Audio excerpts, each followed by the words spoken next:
Partnership சாப்டரில் பார்ட்னர்ஸ்குள்ளே change in ratio இருந்ததுன்னா எப்படி அட்ஜஸ்ட்மெண்ட் வருங்கிறது ஒரு சம் பார்க்கலாம். Asha, Deepa and Latha are partners. Ratio கொடுத்துட்டாங்க 3:2:1. தீபா ரிட்டையர்ஸ், ரிட்டையர் ஆகிறாரு. After making all adjustments okay relating to revaluation, goodwill, accumulated profit, அதாவது எல்லா அட்ஜஸ்ட்மெண்ட்டும் பண்ணியாச்சு. Capital accounts of Asha and Latha showed a credit balance, okay, so it's a normal balance 1,60,000 and 80,000, ஓகேயா. So Deepa retire ஆகிட்டாரு, எல்லா அட்ஜஸ்ட்மெண்ட்ஸும் பண்ணியாச்சு. இப்போ ஆஷாவோட கேபிட்டல் லதா கேபிட்டல் கொடுத்துட்டாங்க. சரி, இதுக்கப்புறம் என்ன? It was decided to adjust the capitals of Asha and Latha in their new profit sharing ratio. அதாவது இந்த நியூ ரேஷியோவில் இருந்ததுன்னா அந்த capital how it will be with this current capital அப்படின்னு கேட்குறாங்க. So you are required to calculate the capitals of the partners and record necessary journal entries. சரி, first இங்கே எழுதிக்கோங்க.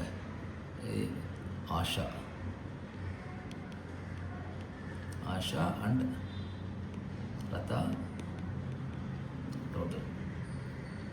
ஸோ கொடுத்துருக்க கேபிட்டல் வந்து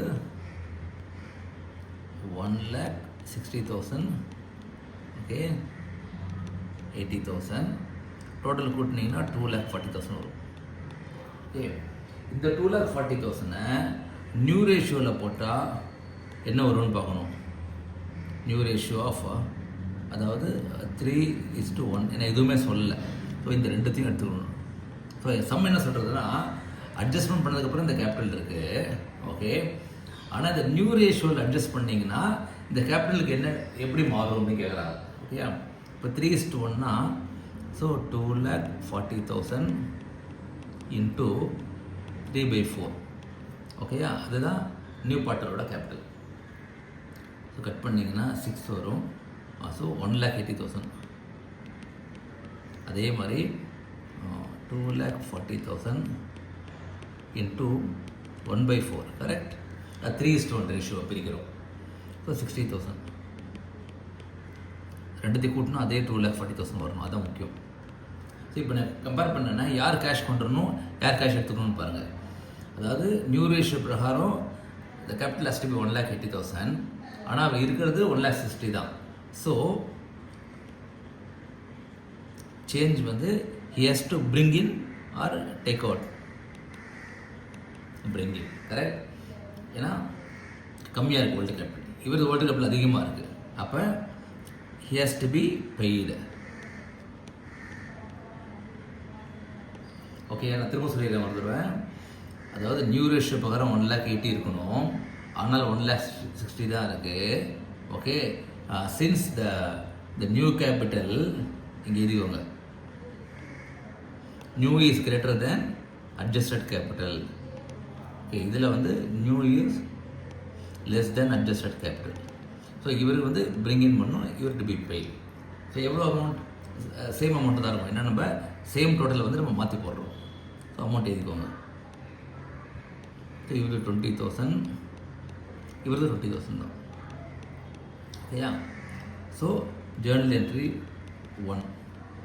இவர் கேஷ் கொண்டு வரணும், கரெக்டாக. அப்போ bank account debtor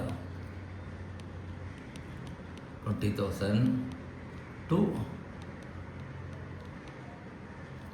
Asha capital account 20,000. Okay, நான் இவர் கொண்டு வர்றார். B capital brought by Asha as per new ரேஷியோன்னு எழுதுங்க. as per நியூ ரேஷியோ, ஓகேயா. அடுத்தது JE2. இப்போ அவருக்கு பேமெண்ட் பண்ணணும். அப்போ has to be debited. அவர் நேம் என்ன? Latha. So Latha capital account debtor 20,000 to bank account 20,000. B capital paid to Latha, அதே மாதிரி எழுதுங்க, இங்கிலீஷ் சிம்பிளாக எழுதுங்க, ஆஸ் பர் நியூ ரேஷியோ. அவ்வளோதாங்க. ஓகேயா? இப்போ நம்ம திரும்ப ஒரு தடவை சொல்லிடுறேன். இங்கே இப்போ என்ன ஸ்டெப்ஸ்னு சொல்லிடுறேன். ஓகே, ஃபஸ்ட்டு ஸ்டெப் வந்து எழுதிக்கோங்க. ஏன்னா அட்ஜஸ்டட் கேபிட்டல், இது வந்து adjusted capital. Second, you have to distribute this capital based on the new ratio. Okay, yeah. Then third, if new ratio is greater than adjustment அப்படின்னா then he has to bring money. New is smaller than adjustment னா he has to be paid. Yeah. எவ்வளோ அமௌண்ட்டுங்கிறத போட்டுக்கோங்க. So then fourth step is journal entry. The person who has to bring in bank account data to Asha capital account, the person who has to be paid இருக்குல்ல, அதுக்கு Latha capital account to bank account. ஓகேயா? So இது ஸ்டாண்டர்டாக வர question. இது சம்ம நீங்களும் ஒருத்தர் போட்டு பாருங்கள். தேங்க்யூ.